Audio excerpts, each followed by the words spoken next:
Pessoal, tudo bem? Então hoje a gente vai entender um pouquinho como que monta um holerite de férias, né? Vamos compreender como que funciona o pagamento das férias para um funcionário CLT. Então, só para a gente relembrar, né? O benefício das férias está previsto na CLT.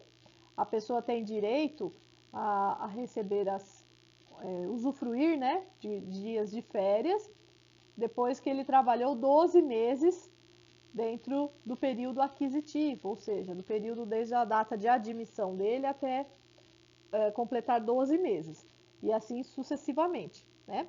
Só que a gente tem que verificar se ele não tem faltas no período. Então, faltas injustificadas, ou seja, faltas que a pessoa não apresentou uma documentação, teve que sair mais cedo, enfim, foi acumulando durante esses 12 meses. Então, essas faltas aqui, ó, é referente a 12 meses, tá? Então, são referentes aos 12 meses trabalhados do funcionário.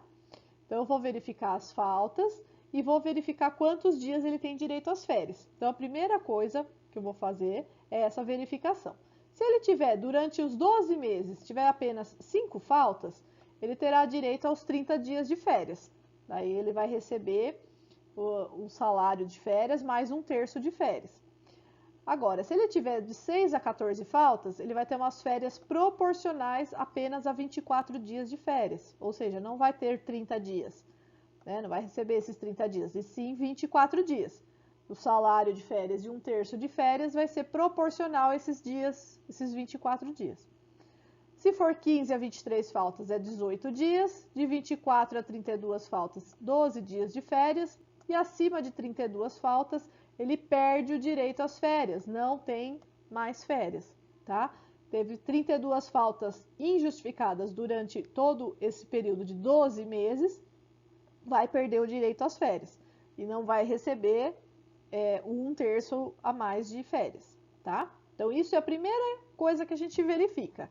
Quando é dado um problema, eu vou verificar se o funcionário, durante os 12 meses, ele teve faltas ou não no período, para calcular corretamente os dias de férias proporcionais a que ele tem direito.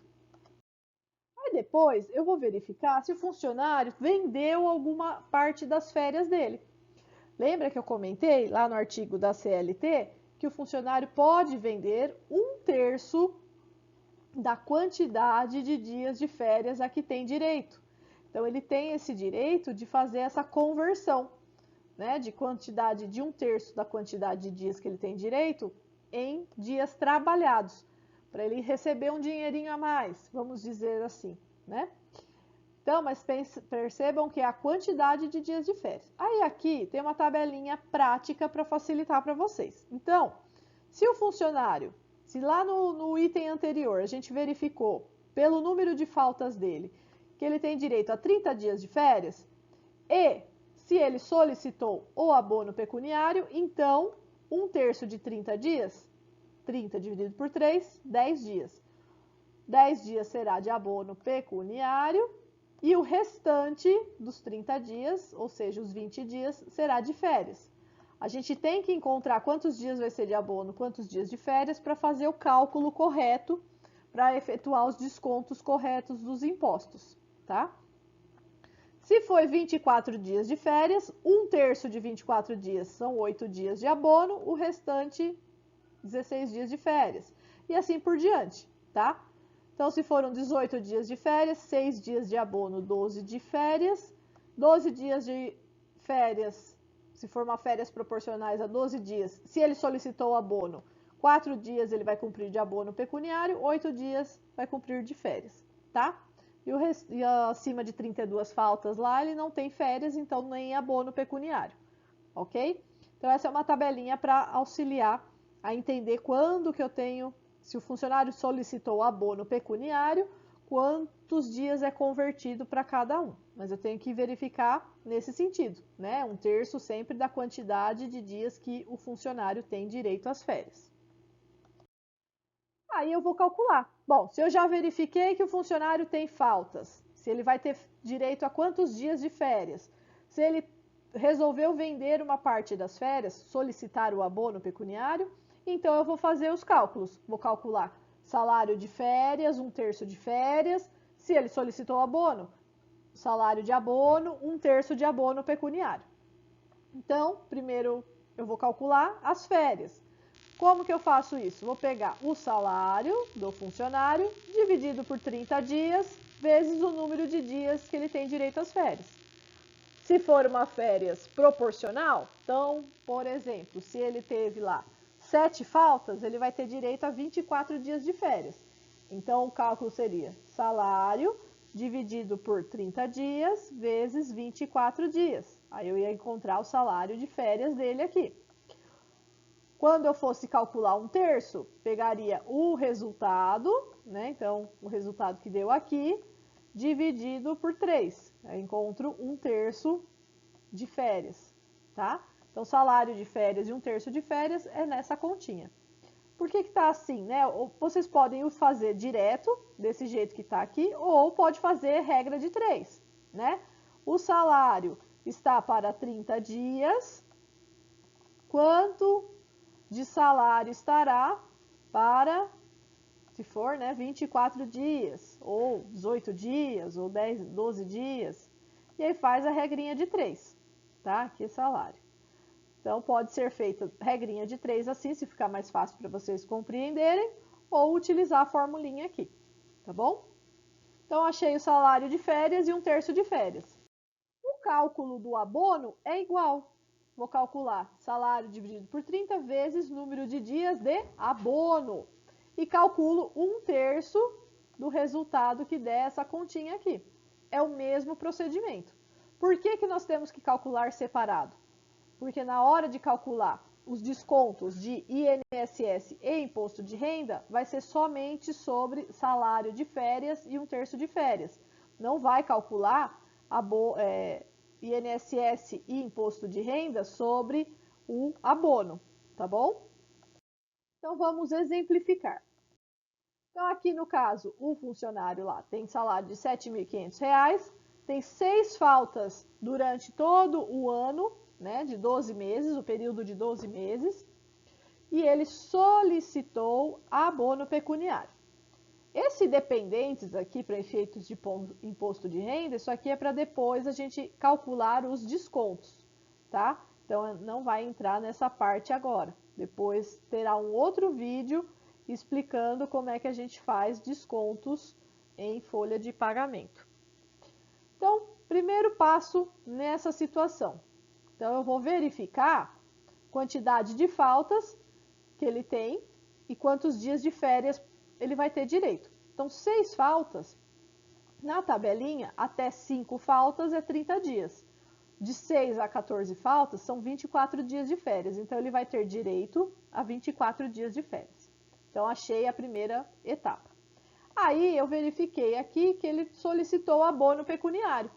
Se ele solicitou abono pecuniário, então eu tenho que converter esses 24 dias de férias, 1/3 dessa quantidade tem que ser de abono.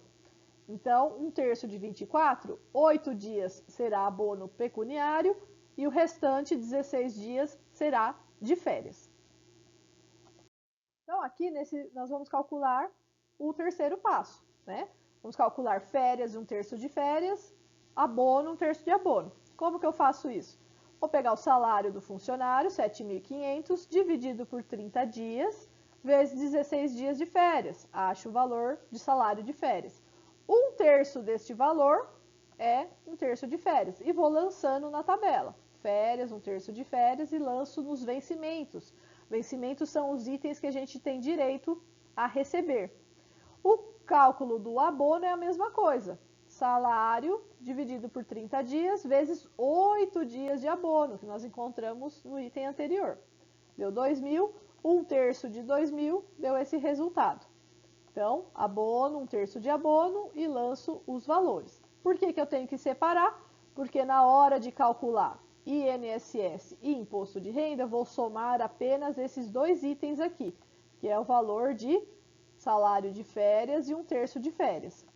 E os impostos que eles vão entrar no item de descontos. O INSS, né, que é a contribuição para o Instituto Nacional de Seguridade Social, que é para efeitos de aposentadoria, auxílio-doença e outros benefícios, que é a nossa Previdência Social. Aí eu vou lançar depois aqui os valores em descontos e tem o imposto de renda retido na fonte. Imposto de renda de pessoa jurídica. Não, imposto de renda de pessoa física, desculpa. Imposto de renda de pessoa física. O que é esse imposto? Ele incide, como nós temos renda, nós temos que contribuir de alguma forma para o governo federal com esse tipo de imposto. Então, entra também uma parcelinha aqui desse imposto na parte de descontos. Mas eles vão incidir apenas na somatória desses dois itens aqui, de salário de férias e 1/3 de férias. Não entra no abono, porque o abono eu estou vendendo uma parte das férias, então, na minha folha normal de pagamento, eu vou já ter esses descontos de impostos. Então, aqui não vai ter o desconto, ok? Então, só para a gente compreender, os descontos do INSS e Imposto de Renda é sobre o salário de férias mais o valor de 1/3 de férias, igual eu expliquei anteriormente. O abono pecuniário não vai entrar para o cálculo do INSS e Imposto de Renda nesta folha de pagamento de férias. Na folha de pagamento normal do mês, aí sim, referente aos dias que ele trabalhou nesse período de abono pecuniário, aí tem o desconto do INSS e IR. Sempre, quando for realizar os descontos, eu vou calcular primeiro o INSS e depois o Imposto de Renda, tá? Aqui é só uma brecha para a gente depois dar continuidade no próximo vídeo em relação aos descontos.